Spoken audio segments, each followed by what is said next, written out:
Good evening and welcome to War Thunder's website. I am your host, Old Dead Man. We're looking at It's Fixed number 8. That's right, number 8. And this one encompasses patches since the Red Skies patch dropped. So there are several fixes they highlight that have already been fixed before this patch today that they kind of wanted to let you know about. In our previous release, we reported the improvement of turns and pivot control of the War Thunder ground vehicles.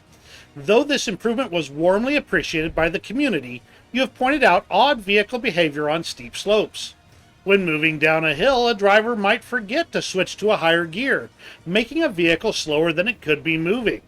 At the same time, while climbing up a slope, the driver might switch between gears 1 and 3.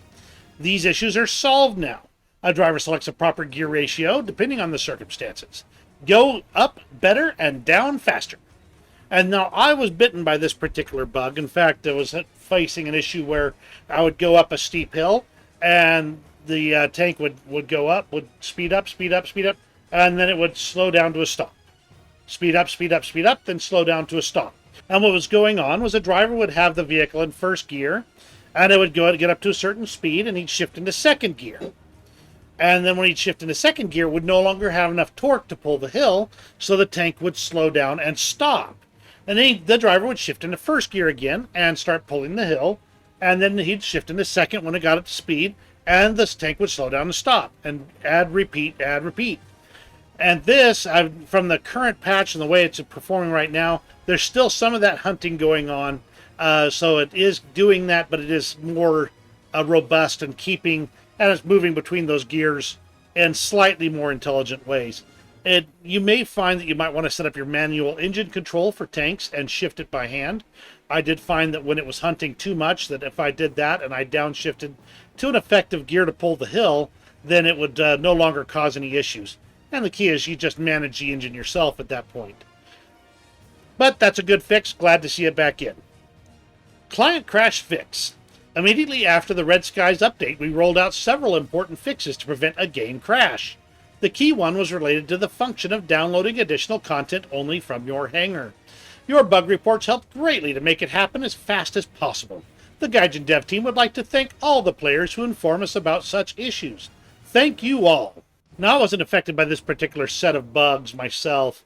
As far as I'm concerned, give me the option to disable all downloading of additional content. Give me those stock skins. Ship damage. This issue didn't last long, but affected damage for War Thunder fleets from HE rounds. The durability of certain hull materials was mistakenly set too high for shrapnel and blast wave. This issue was especially noticeable in boat battles, but also affected the blue water ships, making fuel tanks very durable against shrapnel.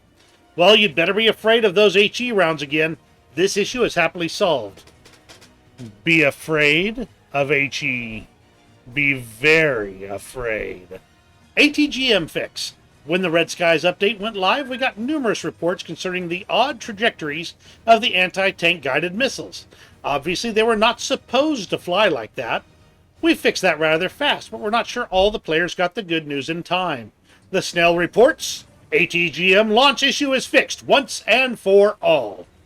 Until the next patch or the next dev server, when it will mysteriously remanifest at some point for no apparent reason.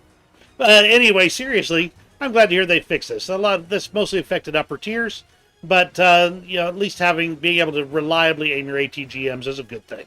Overpressure damage. For some time, our overpressure damage mechanics were nuts. Can you imagine when sitting near an ally who is getting HE damage, you may also receive overpressure damage, which totally ignores your armor? A tank without armor is nonsense. Do you agree? So do we. We fixed this naughty bug in a day after the reporting. This is another one of those bugs that was patched shortly after the update released, and this is one of those ones they wanted to highlight to make sure you saw it.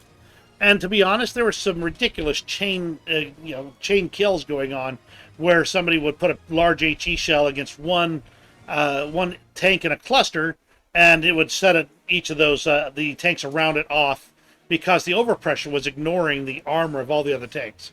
This release is mostly retrospective, since we decided not to tie down improvements that need to be released as soon as possible. However, we still have a good list of changes released to the game to make your experience better. A big list of individual fixes for vehicles that will definitely improve your gaming experience. Now, there are several that I looked through that I thought might need to be highlighted in addition to the ones that Gaijin did. Things like, interesting things like a texture fix, where if the Etendard IVM had its tail blown off, the antenna would trail after your plane just like it was still attached in midair. And that has been patched and fixed. A really important fix right here. Really important. The thickness of the headrest on the MiG-21 F-13 corrected to 16 millimeters. That's right. Comfort is so important to the Russian pilots that they would not in any way want them to have any less stuffing in their headrest for their plane. Important fix. And at these BRs, it's actually one of those ones that doesn't make much difference. 16 millimeters of armor isn't going to save you from anything that's flying in the skies at the BRs in question. And now for a fix that actually is important. The Ostwind and Ostwind 2 they've fixed a bug that stopped the ammo rack from exploding. That's right, I want those to go up like Roman candles as soon as I hit it with anything. Also, the AIM-9D and AIM-9G on the Harriers, Jaguars, AV-8s, and some Phantoms had a ridiculously small overload limit of 4G. That's been fixed. Now, for kind of an unusual item that probably only affects a few of you, if you had a Windows Mixed Reality virtual reality headset and Easy Anti-Cheat installed, you were probably having trouble launching your game. That has also been fixed. So if you're playing with VR with a Windows Mixed Reality headset, that's for you. And for the PlayStation 4 players, a client crash when starting a test flight has been fixed. So now you can test fly those airplanes without the whole thing crashing on you. And that's everything for It's Fixed number 8. If you enjoyed this video, give me the old thumbs up. Leave a comment below. I'd like that as well. And thank you very much for joining me today. You have a great rest of your day, and we'll see you in War Thunder. Good evening, and welcome to my Harry Potter closet, i.e. the closet under the stairs.